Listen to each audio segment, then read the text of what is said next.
Thanks for joining us tonight. I'm Catherine Andrioli. Two roads may soon be renamed in honor of fallen Auburn police officer Ron Tarantino. The bill and emotional testimony was presented to the Transportation Committee today. Police asking for a portion of Route 20 in Auburn and Route 9 in Leicester, where the police station is located, to be renamed the Ronald Tarantino Memorial Highway. Starting our shifts in this manner, we will remind us of Ron's sacrifice and his friendship as we head out on patrol. It'll also serve as a reminder to the police officers of the dangers they face every day. Auburn Police Chief Andrew Slucas is requesting the road name change, saying it would, quote, help the officers of the Auburn Police Department keep the memory of Ron alive and will serve as a constant reminder of the sacrifice that Ron made for the citizens of the Commonwealth. Tarantino had been an officer in Leicester before joining the Auburn Police Department. He was killed 1 year ago in May. 6 people, including 3 from central Massachusetts, are facing federal drug charges tonight. The U.S. Attorney's Office says they were involved in a conspiracy to traffic counterfeit steroids. Investigators say they made the drugs themselves and tried to market them by using the name of a pharmaceutical company. Among those facing charges are 2 Shrewsbury residents. The criminal complaint alleges 32-year-old Tyler Bauman promoted the steroids via social media under the name Musclehead 320. 28-year-old Katie Green is also facing charges. All were set to be arraigned in federal district court this afternoon in Boston.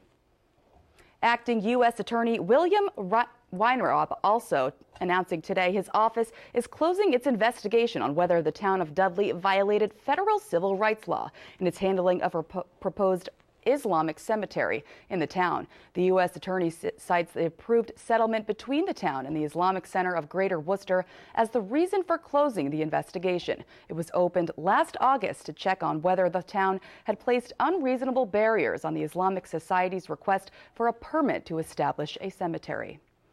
And police have made an arrest in connection to an attempted break-in at the Worcester Islamic Center. Worcester police saying numerous leads from citizens led to the arrest of 30-year-old Andrew Burke of Shrewsbury. Surveillance cameras caught the whole thing on camera as the man police now say is Burke walked up to the front of the Al Huda Academy and tried to kick down the door. He did not get inside and eventually ran off. It happened early Thursday morning. The president of the Islamic Center tells Worcester News Tonight he woke up to a phone call in the middle of the night about an attempted break-in.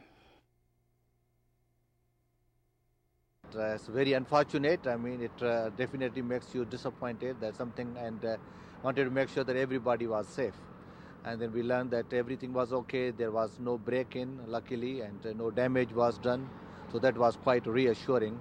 But definitely a very panicky situation. Everybody was concerned.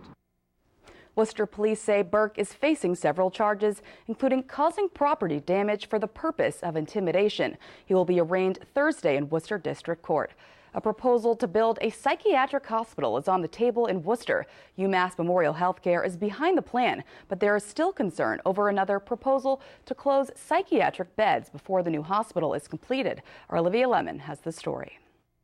Things had reached a point where I was almost at the point where I couldn't do this anymore. Alyssa Crawford says she has struggled with depression and anxiety for as long as she can remember. In October, the Worcester native says she tried to check into an inpatient psychiatric unit, but had to wait in the emergency room for more than 3 days before being admitted. I was in a cot in the middle of 2 rows of people. Didn't even have curtains around me for 3 days. She says in February she spent a week in inpatient care and finally received the help she needed. I feel like better than I felt in 15 years, maybe my whole life. I feel okay. I'm okay with myself. UMass Memorial Healthcare is proposing to open a new 120-bed psychiatric hospital in Worcester. They say it would be located at 100 Century Drive and cost about $18 to $20 million. It's truly a very important issue nowadays, and especially in the city where there's so many people and so many people needing help. In a statement, UMass says UMass Memorial Healthcare is constantly looking at ways to improve the access to high-quality, affordable care for the people of central Massachusetts. The new hospital wouldn't open until 2019, and UMass Memorial still has plans to close 13 of its inpatient psychiatric beds within the next few months. Already our beds are always full, And I just, I feel like the hospital is abandoning these patients with nowhere to go until new beds open up. A registered nurse at UMass says she hopes the hospital will wait until the new unit is open before closing the 13 beds. I hope that the hospital will be mindful of the fact that there will be a big gap if they close our beds before they open the new hospital. I think that if they can keep the beds open during this 2-year period and then open the facility, that would be amazing. Olivia Lemon, Worcester News Tonight. In Worcester, a group of legislators spoke to a crowd tonight at Belmont AME Zion Church about upcoming state budget programs, which could impact communities of color in central Massachusetts. The Massachusetts Black and Latino Legislative Caucus held a community discussion tonight. They were joined by city and state leaders from the Worcester area. It's part of the caucus's 2017 state budget listening tour. Among the topics discussed were immigration, housing, and education. There was also concern over the 9 seat cuts Governor Charlie Baker has made to specific programs. The goal of the night was to get input from communities of color. This is an opportunity to come together to identify agenda items before there's an issue so that our community can grow.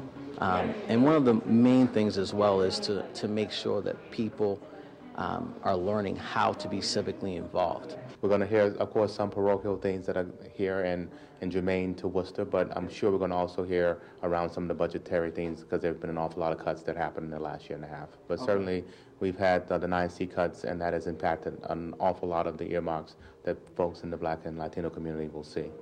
In Worcester, we suffered the loss of $750,000 in 9C cuts recently.